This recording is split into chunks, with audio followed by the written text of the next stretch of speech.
The rain had just begun to fall when Daniel Carter stepped out of the towering glass building. Drops of water slid down his face, but he didn't bother wiping them away. Maybe it was better this way, at least no one could tell if he was crying.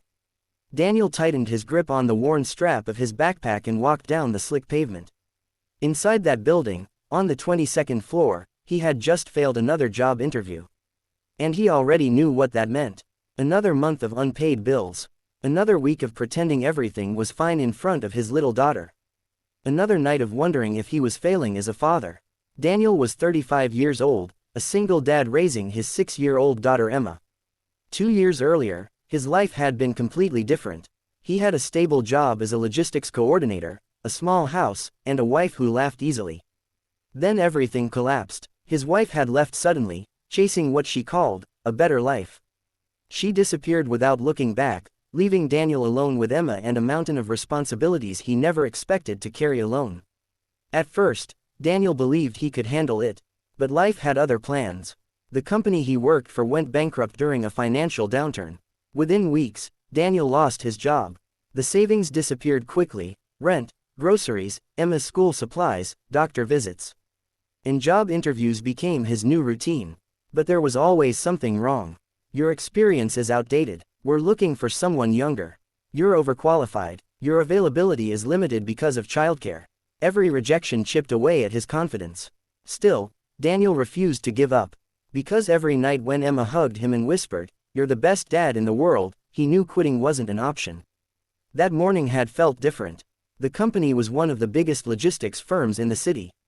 If he got this job, it could change everything. Daniel had ironed his shirt carefully the night before, practiced answers in the mirror, and prayed silently before entering the building. But the interview had gone wrong from the start. 3 executives sat across the long table, flipping through his resume with bored expressions. One of them, a middle-aged man with silver glasses, asked questions in a cold, mechanical tone. "Why did you leave your previous company? Why is there a gap in your employment? Are you able to work late hours?" Daniel answered honestly, "I'm a single father. My daughter depends on me." The executives exchanged quick glances. That was the moment Daniel felt the opportunity slipping away. Their expressions changed instantly, from interest to quiet judgment. They thanked him politely, but the words were empty. "We'll contact you if we move forward." Daniel knew what that meant. It meant goodbye. Now, as he walked through the rain outside the building, the weight of disappointment pressed heavily on his chest. Maybe the world just didn't have space for someone like him anymore. Inside the building lobby, a young woman stood near the reception desk. Her name was Sophia Reynolds. She was the company's operations director, known for her sharp instincts and calm leadership. At 32, she had already earned a reputation for noticing things others overlooked. Sophia had been reviewing interview files when something strange caught her eye. One resume was missing. "Where's the Carter file?" she asked the assistant. The assistant shrugged. Maybe he took it with him. Sophia frowned and walked toward the glass entrance. That's when she noticed a thin folder lying on a chair near the door. She picked it up. Daniel Carter. Curious, she opened it. At first glance, it looked ordinary. But as Sophia continued reading, her eyebrows slowly lifted. Her eyes moved faster. Then they widened. Daniel had managed complex supply chains for international companies. He had led emergency logistics during disaster relief operations. He had even developed a cost-saving system that reduced company expenses by 30%.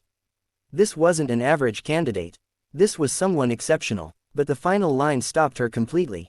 Under a section titled, "Personal Achievements," Daniel had written something unusual. "Successfully raised my daughter alone while rebuilding my career." Sophia looked toward the rain-covered plaza outside the building. Through the glass doors, she spotted a man in a blue plaid shirt walking slowly away. Shoulders heavy, back slightly bent. Something about the way he walked felt defeated. Sophia grabbed the resume and rushed outside. "Wait," she called. Daniel kept walking. The rain muffled her voice. "Excuse me, Daniel." He turned slowly, confused. The woman from the building was running toward him, her red jacket bright against the gray afternoon. She stopped in front of him, slightly out of breath. "You forgot this," she said, holding out the resume. Daniel looked embarrassed. "Oh, thank you." But Sophia didn't let go. Instead, she studied his face carefully. "Why didn't you tell them?" Daniel blinked. "Tell them what?" That you designed the emergency logistics system used during the coastal hurricane relief operation.